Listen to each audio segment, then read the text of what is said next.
Hey guys, it's Charlene. Today I'm going to show you how to make 2-for-1 cards using faux stencils. These may be some of my favorite cards I've ever made. So I'm starting out with the Altenew Layered Geo Cover Die A. There's two, there's an A and a B. So I have die cut it out in some white cardstock and put some repositionable adhesive spray on the back.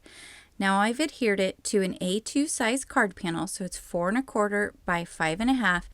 And you just want to make sure that it's adhered really well to your card panel because you're going to treat it like a stencil. So I'm starting out here with some Bubblegum ink from Simon Says Stamp. So it's a very light pink ink, but I'm doing several coats. I want to get a nice good layering on there, and I'm doing it on the diagonal. I know that's shocking. I love ink blending on the diagonal. I just really like how it looks. So I'm making sure to go down just slightly more than 1/3 of the card. Now I'm coming in with some lemonade, which is a very light yellow. And again, I'm going to do several coats of this, but I'm going to blend it up and on to the pink. So the yellow and the pink are going to combine to create orange. This is going to be a modified rainbow card. I'm not using every color. And you'll see after the yellow, I'm going to come in here with a teal color of ink, so a little bit different than my usual kind of rainbow that I do. So this is Seafoam, also from Simon Says Stamp. It's a very light teal kind of aqua color. I love it. It's one of my favorite colors.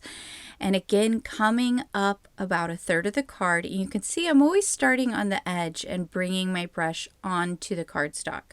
So that helps to avoid any kind of streaks or issues with your ink blending. So bringing that up onto the yellow, and then the teal and the yellow combine to create a nice green color. Once I get a really nice coating of the teal, I come back in with the yellow and go back over that whole center area. And then I come back in with the pink and go over that whole top left-hand corner. That's usually how I handle ink blending.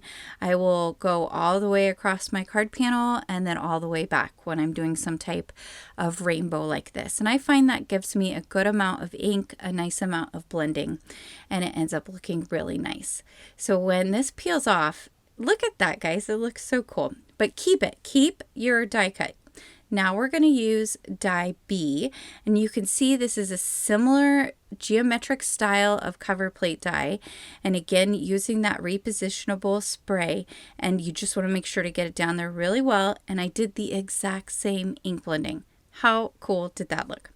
So next I'm going to use the Mini Delight Cupcake Stamp and Die Bundle from Altenew as well, and I'm going to stamp out these cute little cupcakes.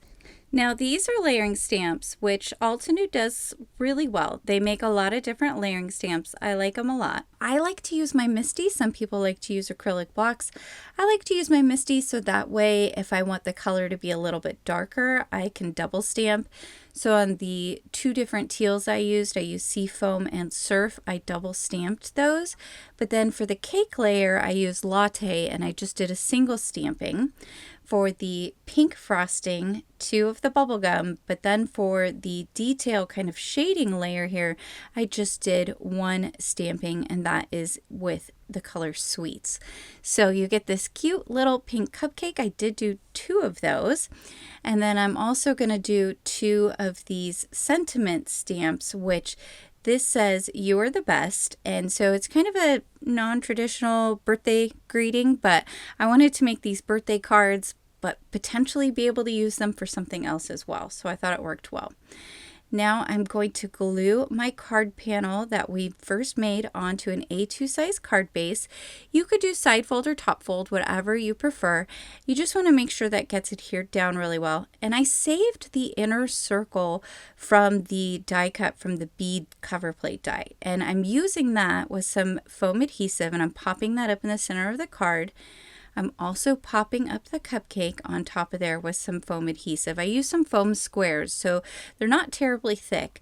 But then for my sentiment strip here that I cut out using my paper trimmer, I used a little bit thicker of foam tape, so it pops up a little bit more.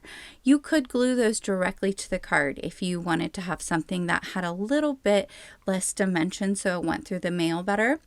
And then I've got these clear bubble blowout embellishments from Trinity stamps. These are nice because they're a little bit iridescent, but they also pick up the colors around them. And I've just done those in 2 sets of 3 to create kind of some balance on the card. I think it looks really nice.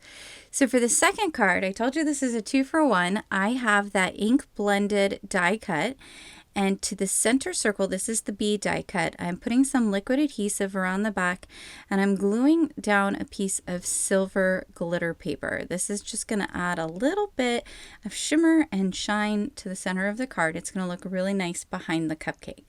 And now I can go around with my liquid adhesive and get some kind of in all of the little joints. So where the lines cross, you don't have to put glue over the entire thing. You just want to put enough down to make sure that it stays well adhered to your card base.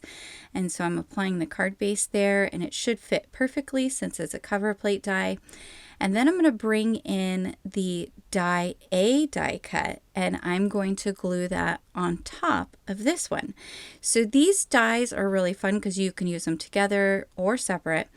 And I did kind of a fun thing. I think it would look nice either way. You could glue it so the colors line up like that, or I decided to flip it 180 degrees and glue it down like this. So you've got the rainbow on the bottom die going in one direction, and then the rainbow on the top die cut going in the opposite direction. And I think it just looks kind of fun. It reminds me of almost like a yarn loom or something like that. I think it just looks really pretty. So I'm popping up again, you know, I love my dimension, the cupcake in the center there with some of those adhesive foam squares, and then the same sentiment right underneath. I'm not doing any sequins or embellishments because I think it looks great as is. So those are my 2 cards. I hope you guys picked up some tips and tricks today.